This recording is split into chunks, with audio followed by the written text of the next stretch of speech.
열왕기상 1장 28절에서 40절 말씀 함께 봉독하도록 하겠습니다.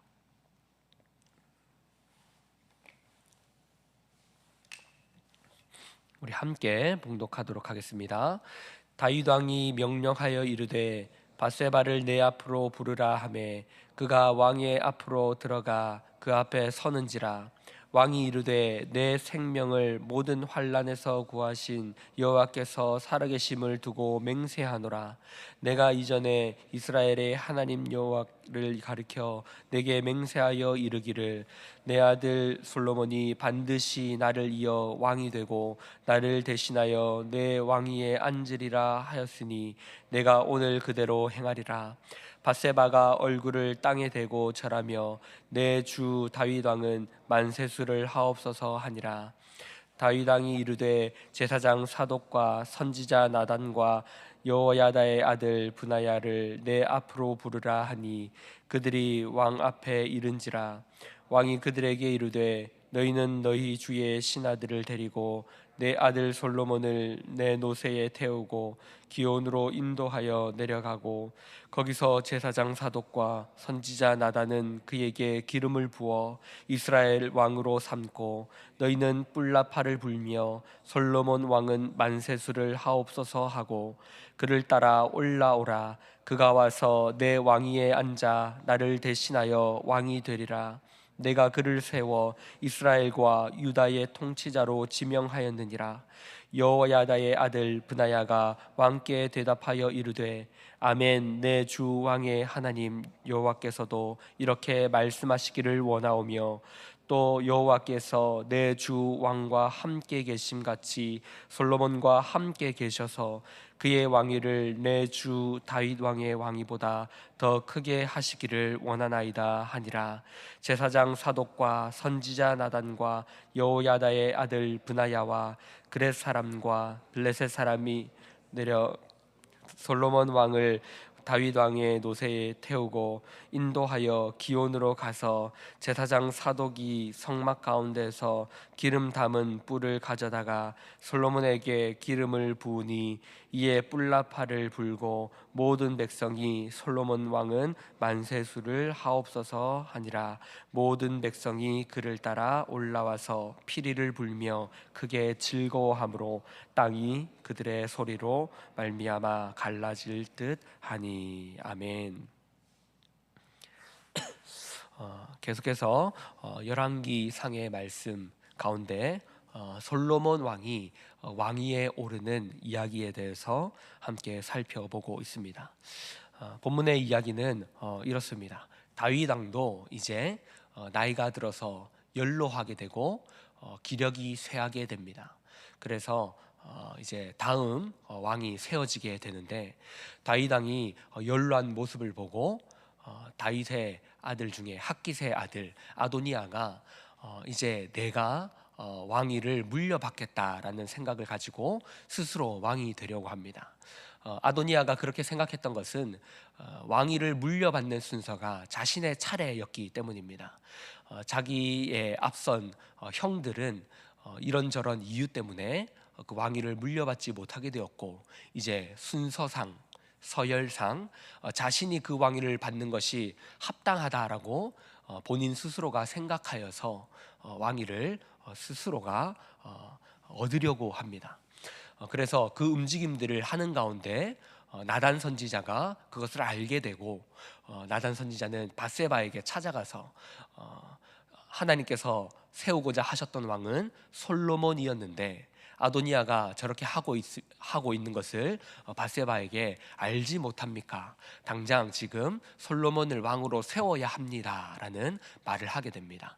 그리고 밧세바도 그 이야기를 듣게 되고 다윗 왕을 찾아가서 다윗 왕께 당신이 솔로몬을 왕으로 세우겠다라고 하시지 않았습니까? 지금 아도니아가 하고 있는 일들을 알지 못합니까? 라고 말을 하게 되고 그리고 솔로몬 왕을 당장 바로 기름 부으며 왕으로 세우게 됩니다. 이 이야기는 솔로몬이 왕으로 세워지는 과정 가운데 순탄치 않았음을 기록하고 있는 것입니다. 열왕기서가 말해주는 이 역사들은 오히려 하나님의 나라는 문제가 없다라는 것이 아니라 하나님의 나라는 어려움 가운데서도 신실하게 하나님이 세워가신다라는 것을 보여줍니다. 열왕기서를 기록한 사람들은 바벨론 포로 후기에 유민들의 후손들입니다. 그러니까 다시 말해서 어려움을 겪었던 이스라엘 백성들, 유대 백성들이 왜 우리가 이런 일을 당하고 있었는가, 그리고 왜 우리는 이런 일을 겪어야만 했는가에 대해서 돌이켜보며 기록된 역사라는 것이죠. 이것은 하나님께서 이스라엘 백성들을 어떻게 신실하게 이끌어 가시는지를 보기 위한 책입니다. 우리는 솔로몬 왕을 다윗 왕의 영광을 이어받아, 그리고 가장 어떠한 왕들보다 가장 영화를 누렸고 부귀 영화 속에서, 그리고 그 이후에 말로가 좋지는 않았지만 그가 누렸던 영광은 어마어마했기에 우리는 솔로몬 왕을 기억할 때에 그가 엄청난 부를 누리며 영광을 누렸던 왕으로만 생각하지만 그가 왕위에 올랐던 것조차도 하나님의 신실하심 가운데 이루어졌다라는 것을 우리는 이 본문을 통하여 알 수 있습니다. 솔로몬 왕이 특출났거나 그가 특별한 왕이었기에 왕위에 올랐던 것이 아니라 하나님께서 하나님의 왕위를 솔로몬으로 이어가겠다라고 말씀하시고 약속하셨기에 솔로몬이 지금 이 아도니아의 반란에도 불구하고 아도니아의 스스로가 왕이 오르겠다는 이러한 계획에도 불구하고 솔로몬을 왕으로 세워가고 있다라는 것입니다. 아도니아가 스스로 이 왕위에 오르겠다라고 하였을 때 밧세바는 그리고 나단 선지자와 밧세바와 이 솔로몬은 위기감에 사로잡히게 되었을 것입니다. 왜냐하면 아도니아가 다른 사람들과 세력을 규합해서 왕위에 올랐을 때 가장 먼저 해야 될 일은 무엇이었겠습니까? 자기에 반대되는 세력들을 숙청하는 것일 겁니다. 왕위에 오르게 되면 늘 역사가 우리에게 말해주듯이 반대되는 세력을 제거해야만 자기의 왕권이 강화되는 것입니다. 그래서 이 일들이 만약에 이루어지게 된다면, 아도니아가 왕위에 오르게 된다면 자연스럽게 밧세바와 솔로몬은 위기에 처하게 되는 것입니다. 그래서 이런 일들을 가만히 내버려 둘 수 없는 것입니다. 하나님은 이 일들을 허락하십니다. 하나님은 이러한 위협과 이러한 어려움들을 막지 않으십니다. 우리의 기도는 늘 이런 일들이 일어나지 않기를 바라는 기도입니다. 하나님, 우리 가운데 시험이 없게 하소서. 하나님, 그런 일들이 생기지 않게 하소서. 나의 대적들이 일어나지 않게 하소서. 하지만 하나님은 그런 일들을 허락하십니다. 우리는 역사 가운데 이런 일들이 일어나지 않기를 원하지만 실제로 그런 역사는 일어나고 그리고 우리에게 허락됩니다. 그러므로 우리는 이 역사 가운데 어떻게 해야 합니까? 이 속에서 우리는 배워나가야 하는 것입니다. 하나님께서 솔로몬을 왕위로 이어가겠다라고 말씀하셨지만 그러나 자연스럽게 그런 일들이 이루어지지 않는다는 것을 우리는 이 열왕기의 역사를 통해 배우게 됩니다. 가만히 있으면 하나님이 하나님의 나라를 이루어 가시고 만들어 가시지 않는다라는 것이죠. 나단 선지자가 하나님의 약속을 다시금 상기시키고 그리고 밧세바도 그 일을 기억하여서 연로한 다윗을 찾아가서 그 일을 이루도록 말씀하며, 그리고 다윗 왕도 그 일을 기억하여서 다시금 그 일을 기억하여서 솔로몬에게 기름 붓는 일들을 이루게 됩니다. 이처럼 하나님의 나라는 가만히 있는다고 해서 이루어지는 것이 아닙니다. 그리고 하나님의 나라는 어려움이 없이 자연히 그저 물이 흘러가듯이 이루어지는 나라가 아니다라는 것이죠. 역시나 우리가 세워갈 하나님의 나라도 어려움이 늘 가득합니다. 하나님께서 그 어려움을 허락하십니다. 그리고 우리를 그 어려움 속에서 인도하시며 이끌어 가시며 그 속에서 배우게 하십니다. 이것은 단순히 그래서 정답이 뭡니까? 우리가 무엇을 해야 합니까?로 귀결되지 않습니다. 그래서 신앙생활이 어려운 것입니다. 하나님은 우리의 삶 속에서, 우리의 정황 속에서 배워가게 하시고 알게 하십니다. 우리는 그 상황을, 그 정답을 알지 못해서 매일매일 방황하며 당황하는 그 신앙을 살아가지만 하나님은 우리에게 걱정 말라고 하십니다. 그런 의미에서 이 열왕기의 말씀을 주시는 것입니다. 우리는 늘 당황하지만 하나님께서는 신실하게 너희를 이끌어 가겠다. 하나님은 신실하게 우리를 이끌어 가겠다라고 말씀하시며 거기서 부딪히며 넘어지며 대적들의 간궤 속에서도 우리를 이끌어 가시며 하나님이 만들고자 하시는 것이 무엇인지를 깨달아 알게 하십니다.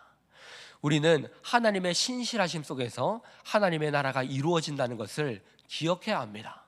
그러므로 하나님의 교회를 무너뜨리려고 하는 자들 가운데 우리는 분노하며 대적하지 말아야 합니다. 무슨 말입니까? 하나님의 신실하심을 의지하여서 하나님의 나라를 만들고 계심을 우리는 기억하며 대적들의 관계 속에서도 하나님이 하나님의 나라를 무너뜨리지 않음을 기억하며 하나님의 나라를 세워가야 한다는 것입니다. 그러므로 우리는 하나님의 나라를 넉넉함으로 그리고 사랑으로 원수들 앞에 하나님께서 그들을 결국에는 무너뜨리실 것임을 기억하며 우리는 담대함으로 살아가야 한다는 것입니다. 지금도 한국교회를 보면 수많은 대적들이 한국교회를 무너뜨리려고 하는 것처럼 보입니다. 그러나 우리는 그 가운데 불안함과 또 분노와 또 화냄으로 이런 것들을 대처하는 것이 아니라 하나님이 한국교회를 붙들고 계시며 하나님의 교회를 세워가신다는 것을 기억하면서 우리가 해야 될 것은 하나님께서 그 신실하심을 이루어 가시는 것을 바라보며 그 사역에 동참하는 것입니다. 그 동참의 방법을 하나님은 십자가로 나타내셨습니다. 우리는 부활주의를 겪었습니다. 부활주일 가운데 우리가 깨달아야 할 것은 우리가 죽지 않는다는 것입니다. 우리가 죽음 가운데 가로막혔지 않았으며 하나님께서 십자가의 사건을 통하여서 우리가 나아갈 바를 알게 하십니다. 대적들은 교회를 무너뜨리려고 하지만 그리고 비난하고 비방하지만 우리는 그 비방 앞에 맞설 필요가 없습니다. 그들 앞에 사랑으로 십자가를 나타내면 되는 것입니다. 솔로몬이 왕위에 오르지 못할 것처럼 보였지만 결국 하나님은 오르게 하십니다. 이것은 마치 십자가의 사건을 통해서 역전시키시는 것과 같습니다. 부활을 통하여서 너희는 죽지 못한다. 내가 더 이상 죽음 가운데 너희가 가로막히지 않게 하겠다. 그러므로 너희는 예수가 보여준 길을 걸어가라 라고 말씀하고 있듯이 우리는 대적들이 우리를 가로막을지라도 그들과 대적하며 맞서 싸우며 우리의 혈기를 드러내며 더 이상 싸울 필요가 없다라는 것을 알게 됩니다. 그러므로 우리는 하나님의 신실하심 앞에 하나님께서 결국 모든 것을 합력하여 선으로 이루실 것이라는 하나님의 놀라우신 열심과 신실하심과 그 의지 앞에 우리는 철저히 끌려가야 하는 것입니다. 말씀을 정리하겠습니다. 사랑하는 성도 여러분, 열왕기가 우리에게 가르쳐주는 역사는 하나님의 신실하심의 역사입니다. 인간이 어떠하였고 저러하였고 우리는 이렇게 살아가야 하고 저렇게 살아가야 한다는 단순한 도덕 교훈을 묶어놓은 역사가 아닙니다. 이 역사 가운데 하나님께서 어떻게 신실하게 이끌어 가시며 그분께서 하시고자 하는 일이 무엇인지를 우리는 이 사건들을 통하여서 알게 되는 것입니다. 이 사건들을 통하여서 우리는 하나님의 신실하심을 보았고, 단순히 거기서만 머무르는 것이 아니라 우리가 살아가는 신앙 현실 가운데에서도 여전히 하나님께서 신실하시며, 이제는 분명히 드러난 그 십자가의 사건을 통하여서 우리가 보여주어야 할 신자의 모습이 무엇인지를 알게 되는 것입니다. 그러므로 이제 우리는 두려워하지 않아야 합니다. 우리를 가로막는 어려운 가운데 눈물 흘리고 당황하고 쓰러지고 왜 이런 일이 일어나는지 하나님께 고함을 칠 때도 있지만, 그러나 하나님께서는 신실하시며 결국 하나님께서 이 영광스러운 자리, 솔로몬을 왕위에 세웠듯이 우리 또한 하나님의 영광스러운 명예와 영광의 자리까지 인도해 가시며 신자가 받을 영광이 무엇인지를 깨닫게 하시는, 그 어려운 순간에서 우리를 고난 가운데서 빚어가시며 인내하게 하시며 하나님을 알게 하심으로 하나님의 신자의 영광의 자리로 우리를 세워가신다는 것을 우리는 기억하며 나아가야 하는 것입니다.